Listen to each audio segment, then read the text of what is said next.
And do it. What do you want that you can't have? What do you need so desperately?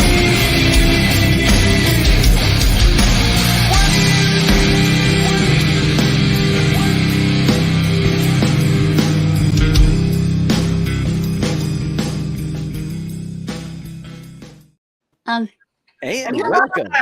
Am I there? Yes, You are here. You're here. You're here. Am I here? Okay. Because it went silent and I don't know now what. We had a theme song playing, so We're Yeah. here. Okay. Yes. So welcome to our very special guest, Janice. How are you today? I'm fine. It's a little cold out here for us anyways. In Palm Springs. Okay, wait, what? Cold in Palm Springs? Yes. I'm outside of Winnipeg, Canada. That's not cold. Oh boy, that's cold. Yeah. That's No snow cold. for me. If it gets down in the 40s at night, that's cold. Oh. Shit. That's a hot day in Winnipeg. I'm in this giant sweater. It's cold. We have a lot of snowbirds that come here from Canada. A Yeah. lot. Yeah. Mhm. I'm thinking about it myself. I have been such a big fan of yours. I just, me and the rest of us want to thank you so much for giving us the time on the Figure Gore podcast to hang out with us a little bit. We got some questions for you if you're down to answer them. Well, Maybe. I'll share the picture because there's Pondo and there's our friend, our guest, Janice, right there. There she is. Yep. So I gotta ask, because not a lot of people that I know I've spoken to are part of cult films. What's it like knowing that these films that when they were made, now are iconic in film? Well, that's interesting because you never know when you do a film what's going to happen. I just know at the time when I was starting, I was part of the Me Too era. So it was very, very difficult to get parts. I remember going to Warner Brothers, being introduced to some big producer. He said, "You know what you got to do to get a part, don't you?" And I went, "Be a good actress." And I left. So it was difficult. There was a lot of TNA that was out there. And then there was this horror genre. And I was not a big fan of horror. I'll tell you that right now. Halloween was not my favorite holiday. And now it is. It just kind of happened. And when I did The Hills Have Eyes, the director, William Sachs, saw some footage. And he said, "I want her for my movie, The Incredible Melting Man." And I auditioned for Brian De Palma for Phantom of the Paradise. So things just kind of happened, and who knows? And Eaten Alive I was on the set. Oh, I was on location. No, take that out back. I was on the lot shooting another part in a film. And I saw this writer I knew. He said, "Oh, we're casting this movie, and we don't have the girl lead yet. But I'm working right now on this film. Well, come over and read." I went, "Well, okay." So I did, and they offered it to me. I went, "Now what do I do?" Because I was brand new, So I went back to the set, and I said, "I just got a part." And there's a big part in this movie. They said, "Okay, well, congratulations and goodbye," So it just kind of happened. And then these films just happened. I didn't know, but I'm glad I did. While we're on Eaten Alive, I wanted to know if there was a reason, and this is going to sound terrible, why they let you live. Like everybody else died, but I don't die. I'm sorry, I just don't die. I know. That's what I'm saying. Was there what was you supposed to die and they switched it up, or why did no? Somebody has to live. Somebody has to live. Come on, not everybody dies in films. True that. And was there ever a real alligator? It was just written in the script. What was there ever a real alligator? No. Yay! No. Not that I know. No, wait a minute. Not that I remember. I don't know. No alligators were harmed in the making of this movie. Well, there was somebody posted something about the alligator now being somewhere else, so I don't know. There wasn't one when I was there, so. But we shot the entire movie inside of a lot inside on a soundstage, except for playing the pool. That went to actual bar where we did the pool scene.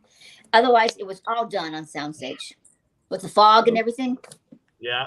And that was my Uh, car that saved me. That was my Fiat that saved me in the Oh end. yeah. So still with Eaten Alive, John Dugan told us horror stories about how Toby Hooper treated you guys on the set. Did you have any bad treatment from Toby Hooper? Not whatsoever. I don't know what John Dugan's talking about though, but man, he really went to town on poor old Toby. I never heard anything in the wind. I never heard any gossip. I never saw anything. I have no idea. I was there a lot. So I have no idea what he's talking about. But that's his experience. That's his experience. I have no idea. So since we're still on Eaten Alive, Because you are. Because you're still on Eaten Alive.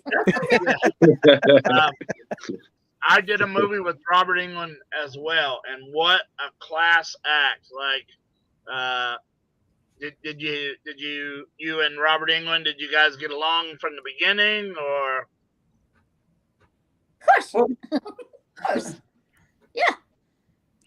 He's a nice guy. Like Yeah, I saw him over in Kentucky at Scarefest, and he had a long line going out the door, for Oh, autographs. I know. I walked right by the entire line. I walked right by his bodyguards who were going, "Excuse me," and I'm walking right by him. I'm going, "That's okay. I did a film with him." I walked right by them, and I just went like this and stood right next to him while he was engaging with a fan, and he didn't take his eyes off his fan until he was completely done. And then he turned to me and went, "Oh!" and he gave me a great big hug. And hello. But so he's probably wondering who the hell is standing next to me, So. But he came over to my booth and he autographed a photograph for me, so that was nice. Did you? I know that you wasn't in a scene with her, but did you interact with Carolyn Jones, Morticia, at all? Off camera. Mm-hmm. What was she I'm like? sorry?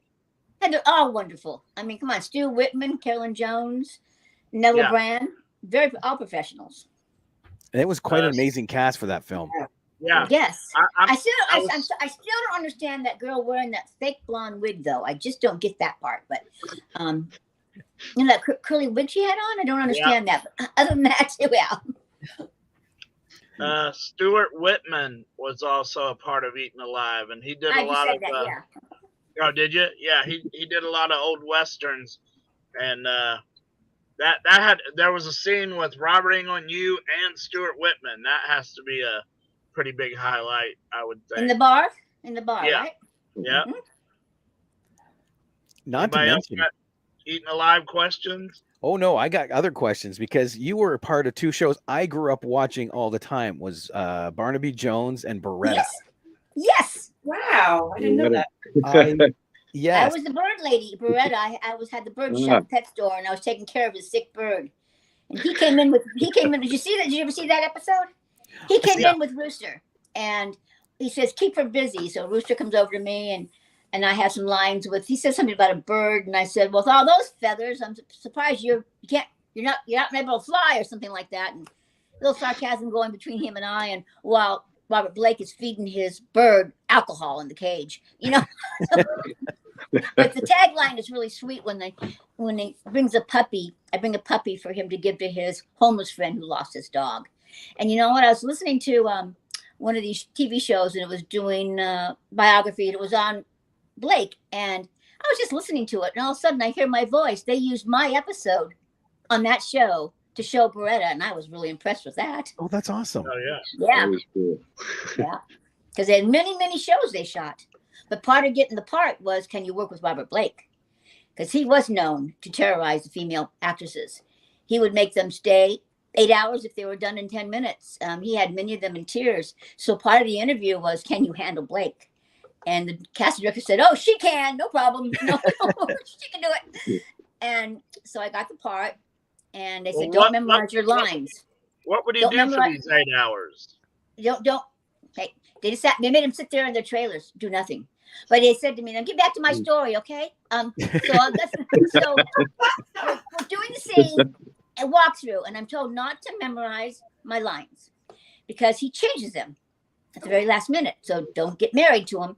So I have a brand new leather bound script holder, and we're doing the pet store and we're walking through and I'm looking at my lines and I messed up. And he said, "What's the matter? You're doing so many shows. You don't have your lines memorized." And he was really at me. And I went, "Well, the lines seem to change around here so quickly. There was no reason to do it."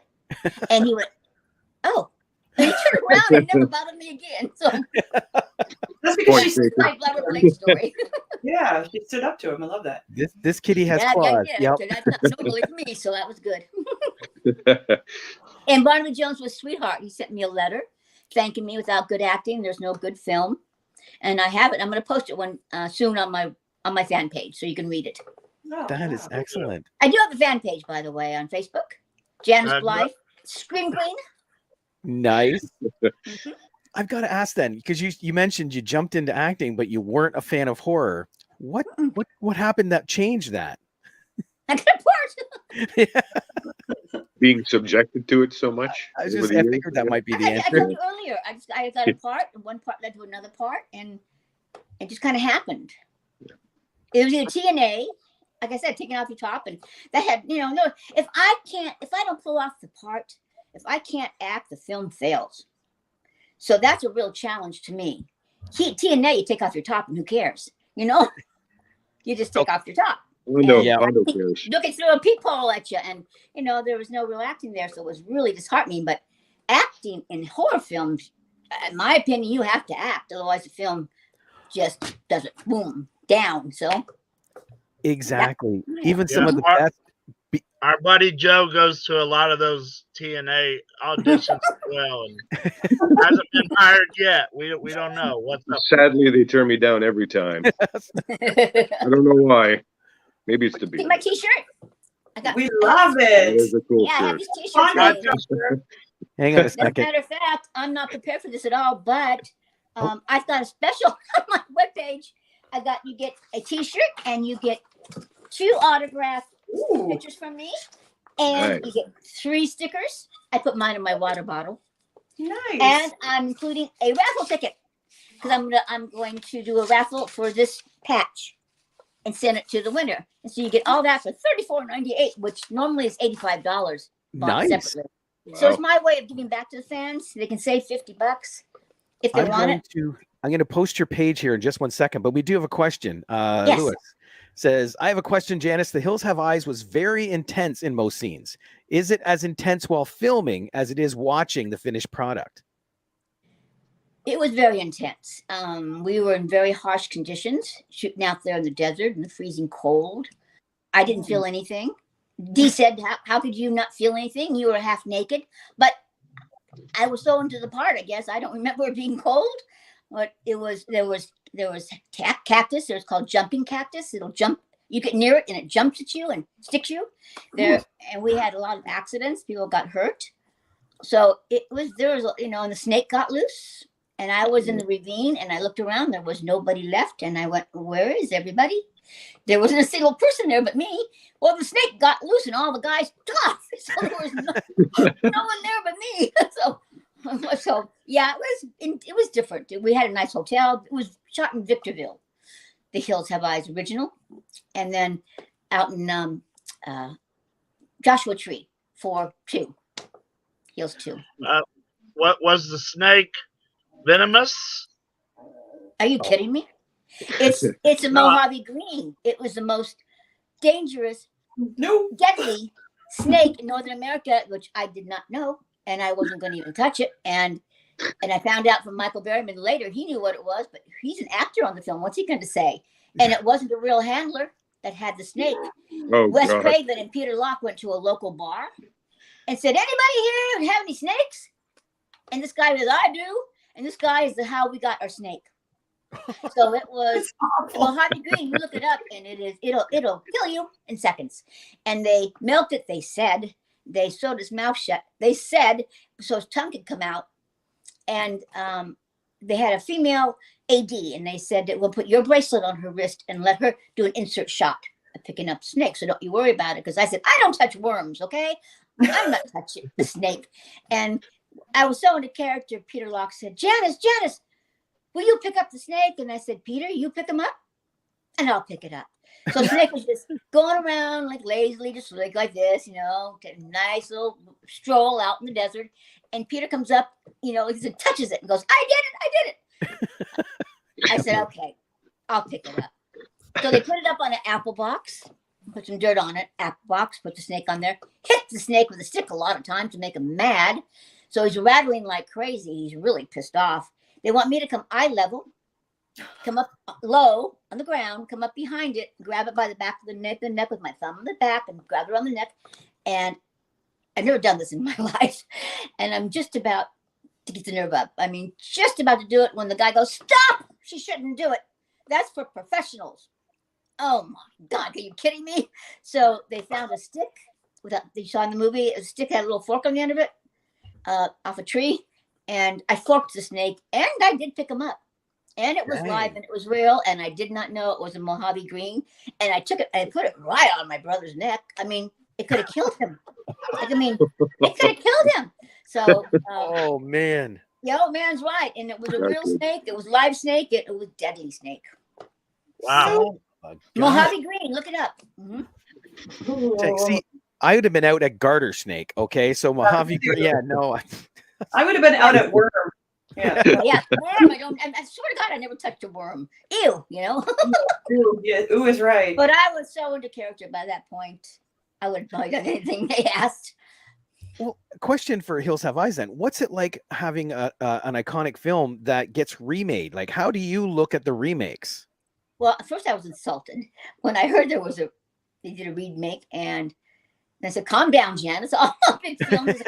It's a compliment, all big films get redone. And so we went to the red carpet opening of it, and Michael and I were there, and they had the opening of and my brother's location manager, and he actually worked on the new version. And when they aired after they finished the movie, and we had all this big gathering with food and all that stuff, and people are coming up to Michael and I go, we still love you the best, So I said, this is just fine. It makes the movie stay alive. Either it's better or not better than ours, and either they're better or not. So it was barely a good thing that happened. I was kind of disappointed in because they had too many elements. I thought I would have loved to have stick more to Michael and me, of course. I thought it was a really good concept of us coming back and meeting like that. It does generate more publicity for the original work. It sure does. And it's still going on. I just got a residual from Germany. It's playing right now in Germany. So again. So it's Japan, everywhere. That is crazy. So Can was I- there ever go ahead. Go on, David, somebody go ahead. else. Okay. Yeah, somebody I else. have a Hills Have Eyes question. Something that is kind of often brought up is originally they were going to kill the baby. And I'm just wondering how you felt about that, and if you like that they changed it so the baby ends up living and doesn't. I don't remember that, so Okay. I don't really. I heard that, but I don't remember that part because all I know is I was going to save the baby. So I don't know how killing the baby is going to work if I'm saving it. Sure.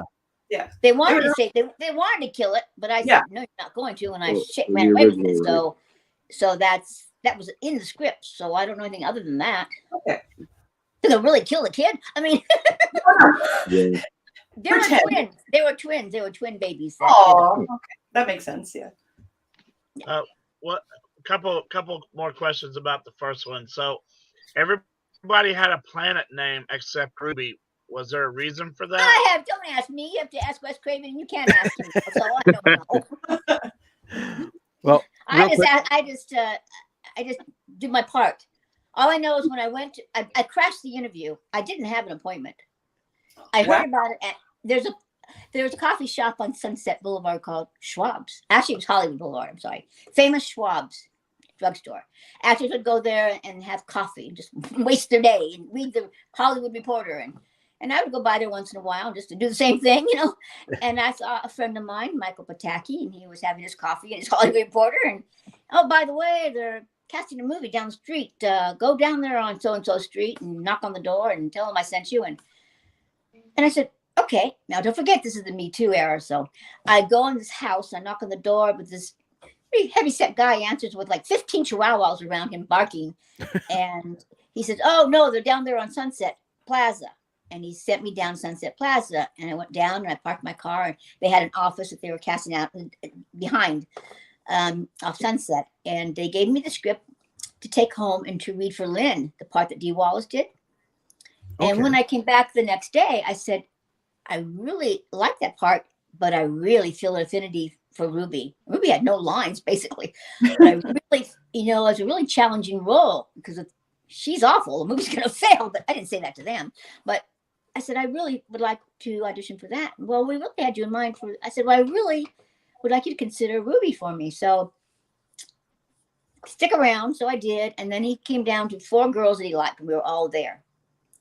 Took us out in the parking lot and said, okay, I'm going to say 1, 2, 3, go.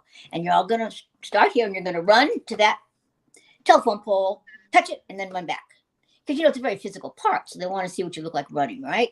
So he goes, 1, 2, 3, go. And everyone takes off, and I stand there, and I'm looking at him, and he's looking at me. And I'm going, huh? And he goes, what the hell? You're just still standing here. And I went, and I took off, bypassed them all, touched it, and came back long before they returned. And he went, okay. Someone's showing up. And Peter even said that's what got me the part. Somebody interviewed him separately at another time, and I didn't know this, but he said that's what got me the part was that bit there. Yeah. Oh, excellent. It was great. I don't forget Wes's face, like, what the hell? You're just still standing here, That would have been a blast to see. I was a jock, though.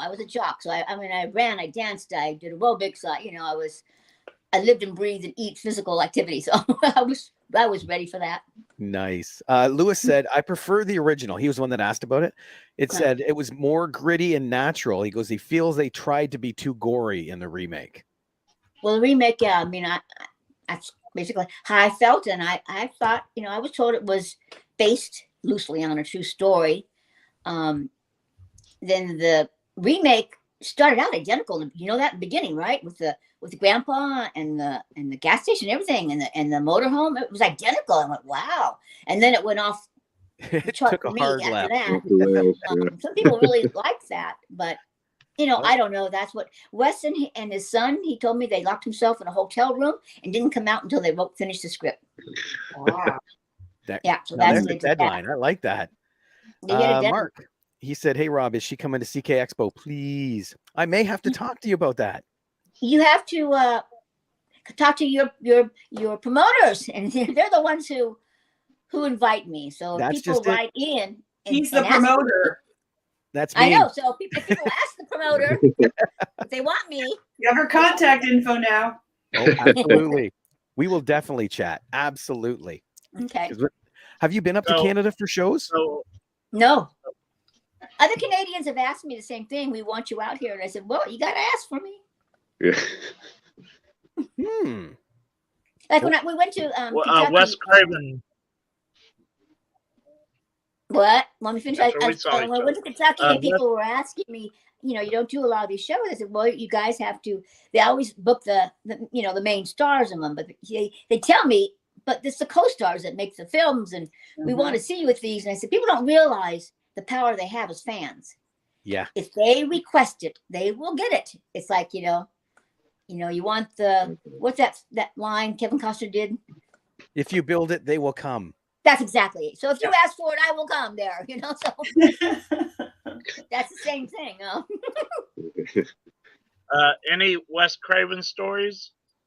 Well, on Hills Have Eyes 2, I didn't think, not something personal, although I don't die, but I told Wes Craven that Ruby should not die. He has her hitting her head and then gurgling and dying on a rock. And I went, it just doesn't feel right. Ruby is beloved, and Ruby should not die. And, besides, I want to do part 3. But so he told me that I was right, that he didn't have time to rewrite it. And we're on location at this point. He had a completion bond, and it got to the point where he didn't have a minute to do anything about it and write it. So I did. So I just went unconscious. I didn't die. So when I hit my head, I just gurgled. Wouldn't die. But they bring dead people back all the time, that. So, I didn't die. Yeah. So that's the story on that. You made it easier. I wondered about that. Yeah. I wondered about that because for the longest time I did see that you hit your head, you gurgle, but then the last scene is the two Last Survivor was just walking off into the sunset. I always wondered. I should have been there. I didn't even know. I should have been there with them. I didn't just even like know the- you died. Mhm. I didn't even know you I died. in didn't part. die. You didn't hear me? I did not die. I know, but I didn't know that they had you scheduled to die. Oh, Well, And you you were know- there on the set. She was just in a coma for a while. you said how they always book the main stars. Well, Mark says she is the main star in my eyes. Oh, thank you, Mark. That's right. I heard So- a lot of that. When I so was in now that- Kentucky. The fans are fantastic, and they made me feel so good, and so I was so filled with love and Well deserved. lifted Well me up so deserved. high. I just love meeting the fans. Yep. And it Even does Lewis, cross over generations. I met 6-year-olds who know me and know these movies. really? Oh, I can't watch Chuck E. Cheese, but they watch them. You know, Chucky the Clown and all that. But they watch them and they're not afraid. Amazing. Even Lewis says Ruby is the star. Yeah. Thank you guys. Don't forget to write into your promoters. So, one of the So, questions I wanted to ask because Now that go ahead, Pondo. now that we're on part 2, Robert Houston is barely in the movie. Did he just not have time to film, or was that the way it was written, where he just was only in the beginning with you? That's it. I think I don't know That was anymore, it, honey. huh? I have no idea, honey. I don't know what between him and Wes and the writing. I have no idea. Sometimes a Okay. story evolves and they make changes on the fly, and I feel that might have been one of them. But again, we don't know. That's I don't know. I do Right. know that he doesn't do the conventional that because he went into documentaries. He's a documentary producer and or director, and so he's never been to these conventions. hmm. one thing I wanted to ask, because I noticed when I was looking up the IMDb, like the listing, in the early part of your career, you like to change names. When you're working non-union, you're not supposed to use your name, but they Very found good. me anyway. Gotcha. Okay. Now it makes perfect sense. Yeah, I mean, I well, actually, when I first got my first part, the movie was called First Time. I didn't know this was changed to car hops, and my first line was with this. I was serving this guy a drink, and he went, "Oh, give me a big tip," stuck it right here, and said, "Get yourself a facelift." Joke, joke, joke. That was, and I go, "You creep." That was my line, and that got me into join SAG. And when I went there, my middle name was Lynn, and that's what Janice Lynn. My mother even gave me that name, thinking of acting, and she told me, and they said, "There's already a Janice Lynn, and that's too close. You got to choose something else." I said, "Huh? Choose something else?"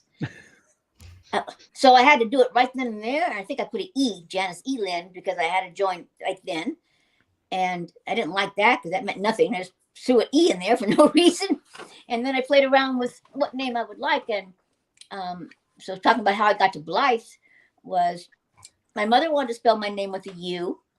She said, but she wasn't ballsy enough because JNIS was unusual enough. And so she always wanted to do a U. And I said, God, I always felt a feeling I wanted to change it to a U. And so I did.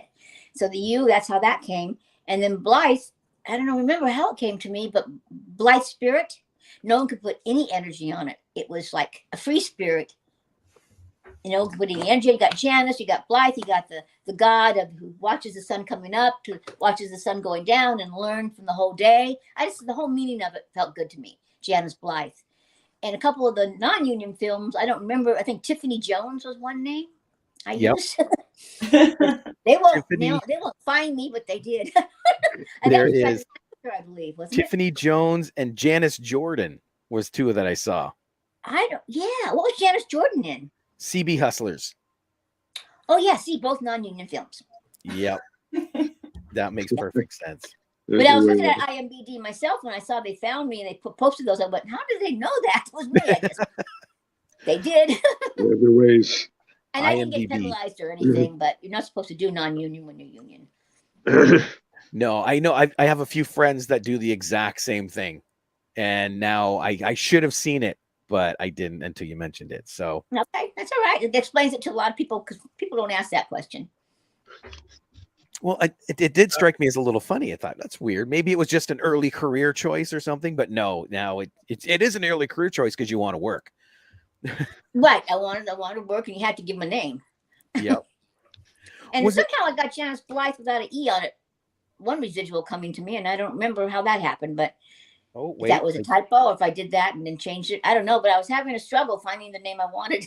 That is And how you're. now with the Homeland Security, oh my, I'm in hell because I don't have anything to prove Janice Blythe at all. So how am I going to get my driver's license like that? I got my Social Security card, no problem, but I didn't do my driver's license back then because Mhm. you don't need that unless you're getting stopped by a cop. So I just left it. and then all of a sudden now Homeland Security, you have to have everything with your driver's license. Yeah. So I have to go through petitioning the court for a legal name change. It's going to cost me $450 to do this. Ouch. Oh, I don't have anything to show that I'm Janice Blythe. So You except take the for movie. 40 years of using it, but I remember a judge telling me once, you can use any name you want as long as you don't do anything illegal with it. Well, I haven't. Fair enough. Yes. But they're different now. The Homeland Security is, ever since 9/11, has changed the world. In IMDb, you are credited as Janice Blythe without an E. I just said that. Yeah. In Eaten Alive. Oh, Eat Alive? That's what it's Okay. listed as. Yeah. Yeah, I don't know how that happened. I don't remember that. That's I the don't only know. one. And then there's two Okay. other names, Janice Lynn and Yeah, then that's my middle name. Yeah. Janice Eve Lynn. That's the one I had to pick the E. Yeah. And that was for Phantom of the Paradise. Oh, Oh, can I? all the Go ahead. residuals come to me, but yeah, I was having a struggle with, if they would have just left me alone with Janice Lynn, I would have been just fine. yeah. But they wouldn't, so because there was an actress who was on a soap opera named Janice Linda. Well, I've seen other people have to do that too, like Michael Keaton. His real name is Michael Douglas. And they said, well, that one's really Already. taken. So yeah, you can't have that name. Well, speaking of this, what we're talking about, what do actors do today when they have to change their name with this Homeland Security stuff? They have to go spend the money to do it legally because otherwise they won't get a driver's license. Yeah, exactly. And it's not so bad in country. Like if you're bouncing around in the US, you're not that bad. But you try and go outside the US with just a license that doesn't have your real name, you're in trouble. Mhm. I wanted to ask about Phantom of the Paradise because I am not originally from Winnipeg, Canada, but I'm living just outside of it right now. And Phantom. Because you like the snow so much, right? Oh yeah. Yeah, My that's choice. exactly. It was my choice to move here. No. Okay. They love Phantom of the Paradise here. It had such a huge run when it first came out. It was just constantly in the theater. So much so, they even made a documentary called Phantom of Winnipeg. I was trying to find it to watch before the show, and I haven't been able to find it. But I just wanted to let people know that because that film is so beloved, especially in Winnipeg, so much it's garnered its own documentary, and they have conventions. And so I'm surprised you haven't been invited to those. So maybe that's something else you can look into sometime. But yeah, they've had people from the movie like Paul Williams and stuff come to Winnipeg and they watch the movie and, autograph sessions and stuff. It's a big deal here.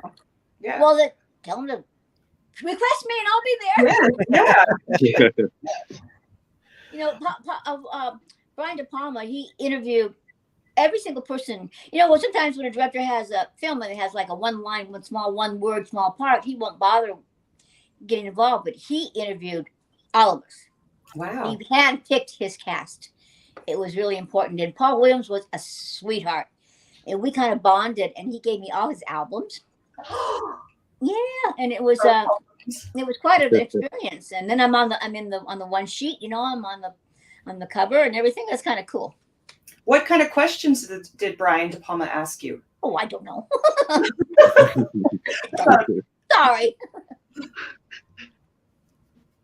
Out of all your roles, which one was your favorite? Well, Ruby, of course, and I like them. I'm a chameleon. I become the part. Like right now, there's Black Oak Conspiracy is playing on Tubi. Do you get Tubi? Oh yeah. Okay, Tubi. You can watch it on Tubi. And a fan wrote, "When was this?" And it was the same times the hills have eyes, but two totally different girls. I become the part. It was the director of that one, Black Oak Conspiracy. I started out as a non-union extra. Is how I really started. You do anything you can everywhere you can, and you don't Yep. sit and drink and smoke over there with all the other extras. You're front and center, and you watch where the cameras are, and you learn and you stay present. And that's how I was picked out. You know, you there. You know, so Black Hole Conspiracy. He said, "You there? Come sit next to the right here. We're in a police station." And when the star walks in, she just got assaulted. You know, I want you to look at her when she walks in. And we did the take, and he comes over and goes, "That was really good, but we'll do it again. And this time, don't look at her like you're going to eat her." So I did it again. And that director remembered me from that and called me in to read for this part. Totally 1,000% different than this hooker I was playing. So, and he said, "Take the script and go home. She's not right." They said right there, "She's not right for this." He said, "Trust me, let her do her thing. Go home and come back." So I went home, and I even brought a male actor with me that was in my class to read the other part because he was perfect for it. And I came back with my little pigtails and my little denim thing on, and we both got cast. Oh, no way. Wow. Yeah, so I become the part. So I love all my parts, to answer your question, because they're, give me a challenge, and I love it. Now, there's a film, unfortunately, that didn't get taken off. Didn't make it because Oh, you're supposed to. I'm sorry. That was Yes, you. the bayou's trying to eat me because we're gonna go Blooper reel. Here's a question for you. How many titles did Eaten Alive have? Get back over there. Before it became Eaten Alive. How many titles do you think it had? 10? I'm not sure. I only knew of Eaten Alive. Let's in the Bayou. Death Trap. Slaughterhouse. Eaten Alive. That's 4 that I know of. And I think there might be more. I had no Really? idea. No. Until they settled on Eaten Alive. Okay, what was I talking about? Oh, the film, Soldier's Fortune. Stop trying to eat me. Okay, the producer called me on the phone, and I don't know, I forgot to ask him how he knew of me, but he just offered me the part straight on the phone for a film called Soldier's Fortune. He said he wrote it with Sigourney Weaver in mind. I got to play 82nd Airborne. It was a fantastic role. He got in a major car accident after we finished all the, everything. And so it's sitting in his house on the shelf there. And I love that movie, and I want to get it out. I saved the girl. I always save everybody. I saved the girl. I'm the female. My name is Alexandra, and they expect a man to show up. And I'm, going to rescue the girl. And there's Alex. That's me. So it was a really good part. Really, really good part. So Alex and Ruby stick out mostly in my mind. Just They were curious. challenging. That one was it's credited as 1991. Yes. But there hasn't been much acting since then. Was this a choice that you decided to kind of step away? Oh, life got in the way. Okay, I hear that. It's not a choice. We're still in that. It was really hard as a female to get roles. And yeah, when you're 8, and I was always playing 18 and playing young. And it's just look at your films. Now, today, there are more films made with actresses that are 20, Right. but not many. You still have your male dominant films. They just do. Male roles dominate the films. Yeah, that's sadly very true. And I married wrong, and just life took a big, To all of us. It's happened to all of us. Yeah. So I didn't think it would ever take me down, but it was hard to come back up from what I went through personally. So no, I don't want to ever stop acting. That's why I love doing conventions. And anybody want to put me in a movie? I'm here. I'm ready. We always ask our guests that come on this show, what's your favorite horror movie? Or favorite movie if you don't like horror. Well, I've been watching some horror films lately. I like a good film. I watched a great one from Germany. German director, German actress, the part she played, I don't even know if I could do that. Usually I put myself in the role when I watch a movie. Yep. I'll see if I can do that part as better. And this part she did she was a mother who became a vampire who has a child. It was awesome. And I believe it's called Blood Sky. I don't think I've heard of that, but I'm just telling somebody about it, and I was going to look it up because they asked me again. I looked up Red Sky, and that's not right. It might be Blood Red Sky, but It's a phenomenal film. It's a different take on vampire movie. I love that. I like films that are different Oh, is it a newer movie? as opposed to. Like, because I see one here credited for 2021. Okay, so what's it called? Blood Red Sky. There it is. Okay. Blood Red Sky. A woman with a mysterious illness is forced into action when That's it. terrorists Thank you. attempt to That's hijack a transatlantic overnight flight. Yes. Oh, this Okay. looks That's good. It is awesome. You got to watch that. She's phenomenal in it. I mean, the director's incredible too. 2021. Okay, great. Thank you, Blood Red Sky. Thank Watch you. it. Now we can add that to our watch list. Yes. And Noel. Oh, I just watched it. Now you ask me these things. The Noel Diary. That too is a sweet, heartfelt movie. You know, I like comedies if they make me laugh. I don't like the stupid ones with the stupid, jackass stuff. I don't like that. Nope. But I like Lewis a good got it. heartfelt movie. If it's and comedies are not easy to do. And I did some comedies. I did McLean Stevenson Show. Did you see that one? I saw that. Yes. I like doing comedy, and that's not easy. So I like both ends, comedy and the drama. Okay, that's enough of me. Lewis commented too. He goes, Blood Red Sky on Netflix. Yeah, he nailed it. Okay. Yes, it is. It is. Okay. It's one on Netflix. I loved it. Pondo brought up one that we were going to talk about if there was time tonight, but now's a good time to talk about it. There's a movie out there called Violent Night. And Janice, if you have not seen it, this is one of the best horror comedies I think I've seen in a long time. Okay, Violent Night. Is it violent? Like, okay. Yep. Oh, yeah. Violent. And David Harbour from Stranger Things, he plays Santa, like the Santa, who Okay. happens into a house while it's being hijacked. So it's Die Hard in a Christmas movie because he's now Oh, running I love around the it. compound trying to save the family. Okay. But Die Hard is a Christmas movie. And now so's Violent Night. Okay. And the I'll little be girl watching that does a little. tonight. I'll be watching that The tonight. little girl in the movie does a little Home Alone section in there. Oh as my well. God, yes. So Die Hard and Home Alone in a Christmas movie with David Harbour. That's all Okay. you need. It is. What else could you want? That's it. Except maybe Janice in the movie. Yes, that's right. They Exactly. didn't call me. Exactly. We also we've had David Howard Thornton on the show who played Art the Clown, and he had we found out before a lot of people that he had done this part of the Grinch in a horror movie, the mean one. That's how they get away with having him in there. I just went and watched it today. That's how they get away with the copyright and not paying. Yeah, the Yeah. mean one.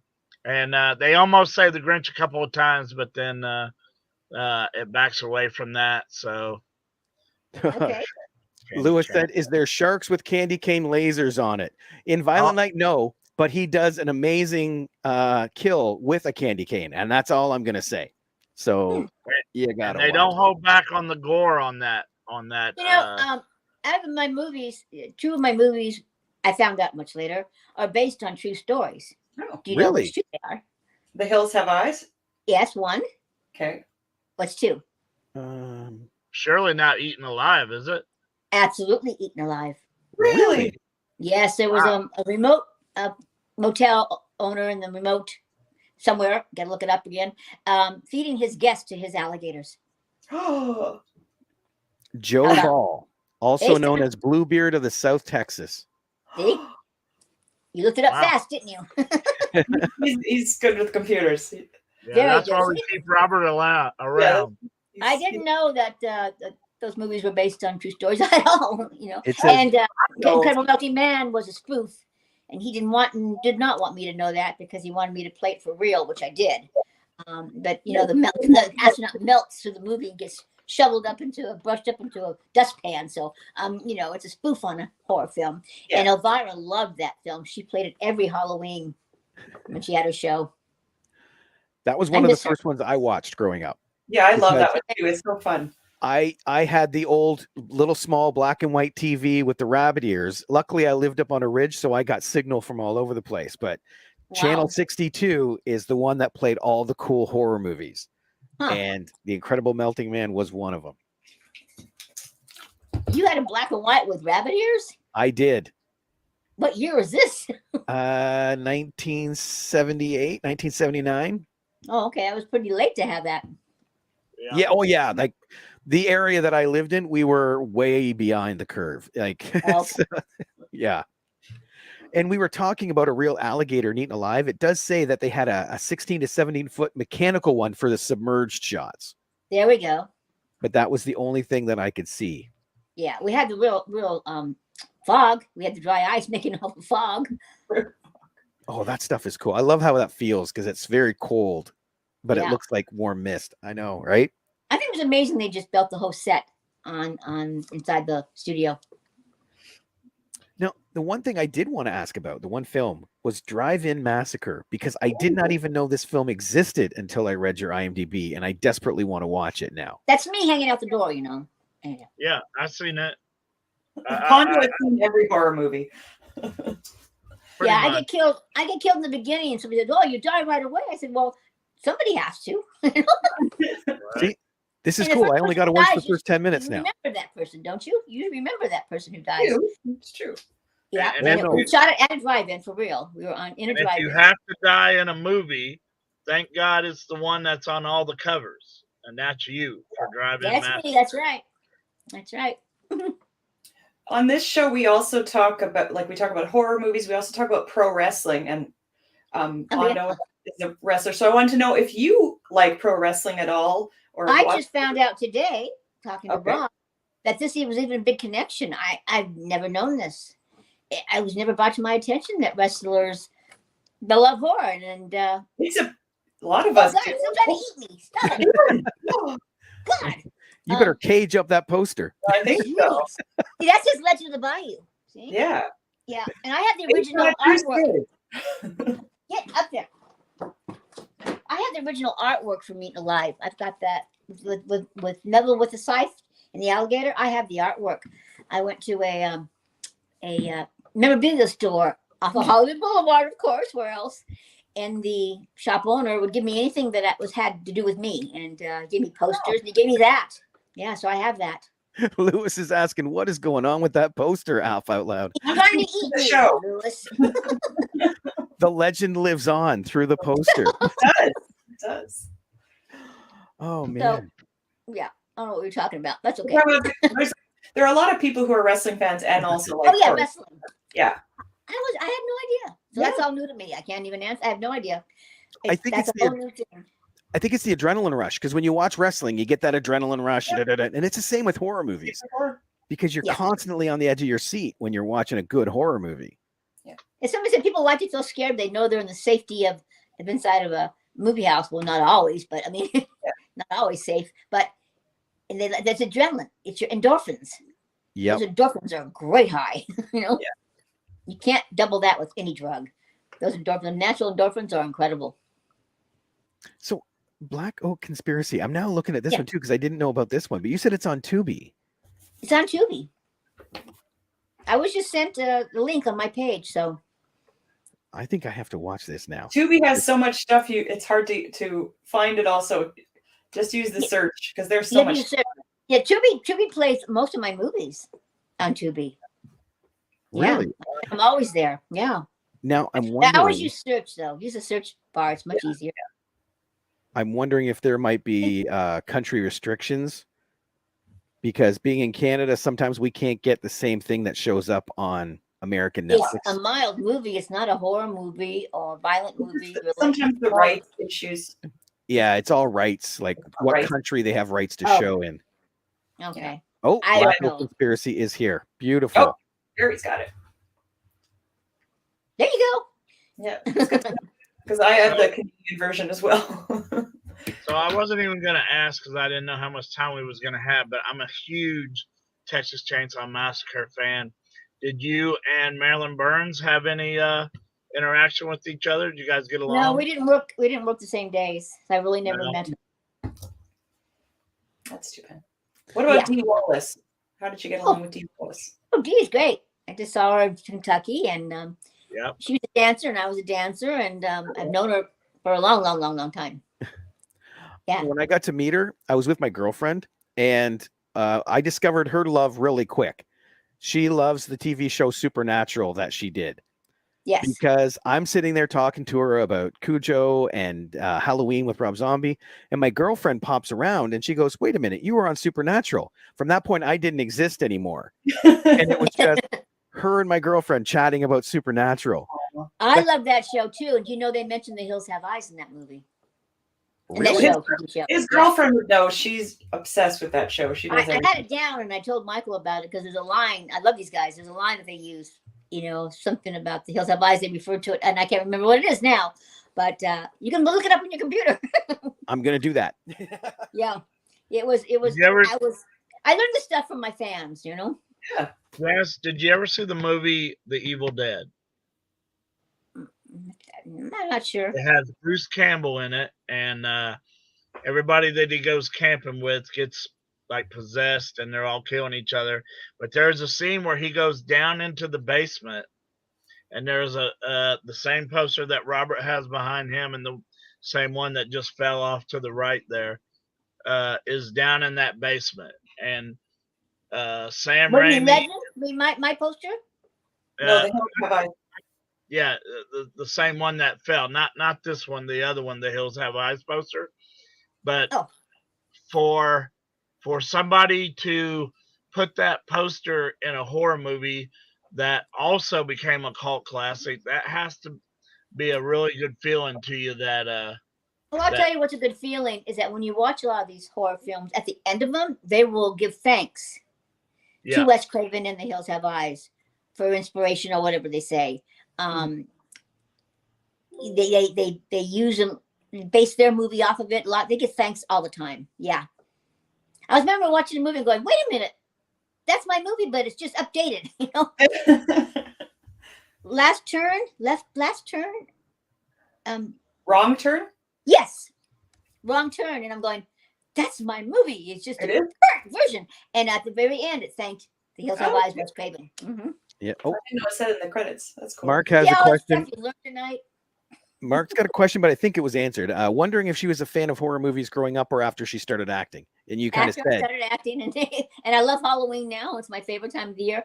My favorite thing to do is when I'm in a store and someone's shopping on the Halloween aisle and they've got kids and they're looking at stuff, and I'll go, oh, that's fun. Are you decorating at home? And they go, oh, yeah, we love horror. Really? And do you like horror films? Oh, yeah. I'll go, do you know the movie The Hills Have Eyes? Oh, you kidding? That's my favorite. I said, well, you're meeting Ruby. And usually their mouth draws open. They don't believe me, you know. So I had to give them a little bit of background so they know, because I don't look like Ruby, thank goodness. But and then they get all excited and they call me Ruby. Hey, Ruby, through the store, you know. So I love doing that in Halloween time. I still do it, you know. I just when I talk to people, you like horror films? Yeah. You know the film? Yeah. Oh, yeah. So I have fun with that. What's it like when you go back to rewatch these movies? Because I know, like me watching them, I remember the first time as a kid watching them. But when you watch them, you're going to be remembering the filming aspect of it. So it's hard for me to watch films. To answer your question, I don't like watching myself because I will tear myself apart.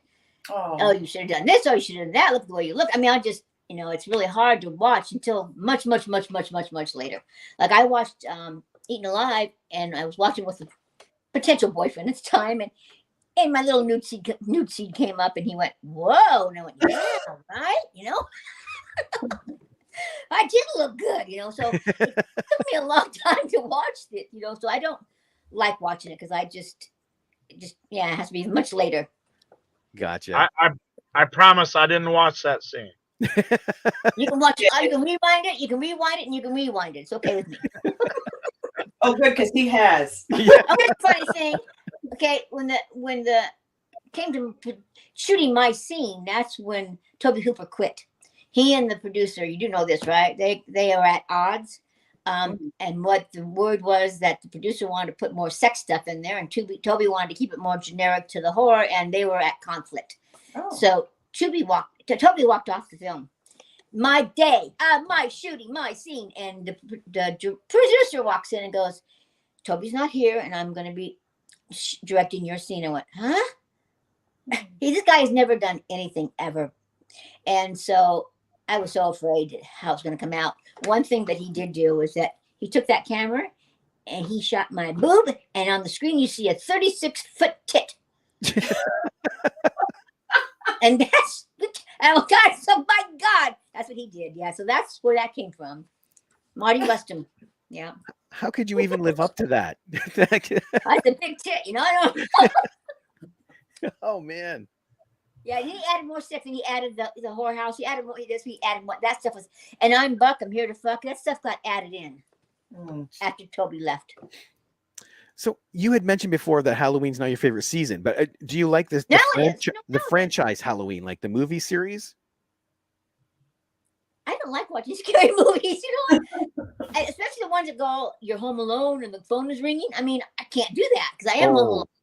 You know, I am home alone and I don't want the phone to ring. So that stuff scares me. It's weird though. Even the I weirdest... scare easily. I startle easily and I scare easily, which is good for an actress. So, you know, it's not good for life though.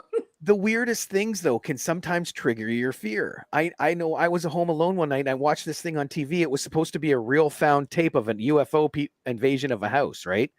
And at the very end, I'm going, oh my God, that's so hokey. And I went to bed. 10 minutes later, I had all the lights on in the house because I could not sleep. I thought something was watching me. And it was the crappiest of videos. So I get that scare factor, you know, like it's. Well, when I was at Kentucky, Dee Wallace's, one of the volunteers, she told me her daughter, when she was underage, snuck into the theater to see one of Michael's films, another one, not this one, but another scary one. And she snuck in. She was underage. She wasn't supposed to do it. Well, she had to send her to a psychiatrist. She was in therapy for years, and she's 51 years old today, and she still has a big fear. So these films do have a lasting effect on some people.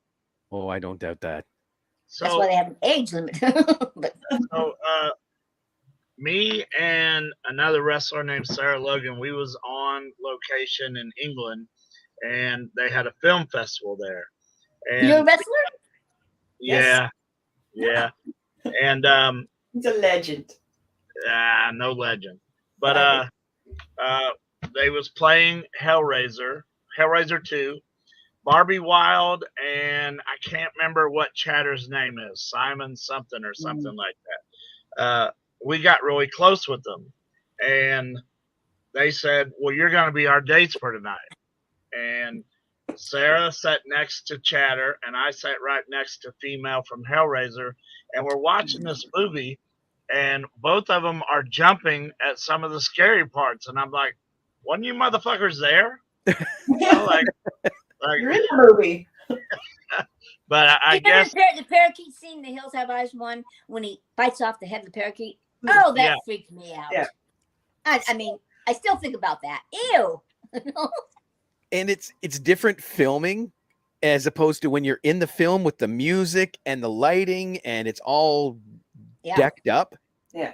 I've seen people shoot scenes that I'm looking at and going, okay, that's going to be horrible. And they show me the final product and it looks incredible. And I even jump a bit. Oh. So I can get. Was the RV out in the desert as well? Of course it was. And watching the movie, none of you guys are sweaty during the day. It wasn't hot. It wasn't hot out in the desert. We did not shoot it. I don't remember what time of year, but it was not hot. I don't remember it being hot. I don't remember it being cold, but I don't remember it being too hot. No, it must have been a nice time of year because I don't remember that. Mm-mm. Excellent. No. Well, Janice, I do. You know, in horror films, the big thing is don't go off the road. Don't go down by yourself. Don't go down the basement. You know, don't do these things, and you won't die. Yep. Don't have sex. Don't have sex. Don't go in a room alone. That's right. It's so simple. Don't go off the road. Mm-hmm. Don't pet alligators. Well, okay. I'm in trouble. Well, hey everybody. It's that time of year. It's Christmas. So happy holidays. Yes. Oh, yes. Happy holidays to you too. One of the greatest things here, Pondo, 1 second. I'm going to do a lead up here. Okay. One of the greatest things that we like to do with this show, Janice, is we want to encourage people to reach out because if there are people suffering depression, you can never know because 90% of them mask it so well. Yes. So the last thing we like to say in all of our shows is to reach out, and that's what Pondo does. So Pondo, can you please? Yeah. Always, I mean, Christmas is the worst time for a lot of people. It shouldn't be. We all get that. But trust me, it is a hard time for a lot of people. So if you haven't talked to a family member or a friend for a while, just write out and say, "Hey, how's it going? How you doing?" You have no idea just how much that'll mean to somebody just to hear from somebody who wants to know how they feel. So I just had a situation today, no names mentioned, but I talked somebody off a ledge, not really off a ledge, but I feel this show is showing people that we are out to help at least at the end for people who are really suffering with their mental health and everything. So, yeah, reach out to your friends, reach out to your families, and just say hello. If nothing else, just say hello. And before it goes back to Robert, Janice, again, thank you so much for giving us this time. And this has been a great hour. I've learned shit that I Has it never. been an hour? Wow. Yes. Yep. Why? I said 15 minutes I'll give you. Yeah, it's been an hour. Oops. It stretched. Don't forget Janice Blythe, Scream Queen on Facebook. Yeah, it's running along the screen right now. We've kept that along the bottom the whole Don't show. forget to like and follow. Yes. Really. And Go ahead get that and package. tell them your go ahead and tell them your $34 deal again. Oh yeah, you get the t-shirt. I only have like 20 left, so you Yeah, I'm get gonna a have to t-shirt, write down the Facebook link then. and I will send you 2 different autograph pictures and my stickers. You get 3 of those, 3 Janice Blythe stickers, and a raffle ticket to win this patch. And that's Awesome. it for $4.98. And that is at Janice Blythe, Scream Queen on Facebook. Yes, So- So it is. you know, this finger right here is pointing at the autograph picture that I got at you in Kentucky. Yes. That's That was what a this great finger- convention. That was a really classy convention. Perfect. Well, Janice, thank you. Okay. Yes, thank you. Do me a favor, stick around. We're going to close the show, but I want to chat with you as soon as we end it, if you don't mind. Okay. Oh, and Lewis said, Goodbye, thank you, everybody. Janice. Happy holidays. Yes, happy Thank holidays. you. We'll see y'all later. Bye. What do you want when you get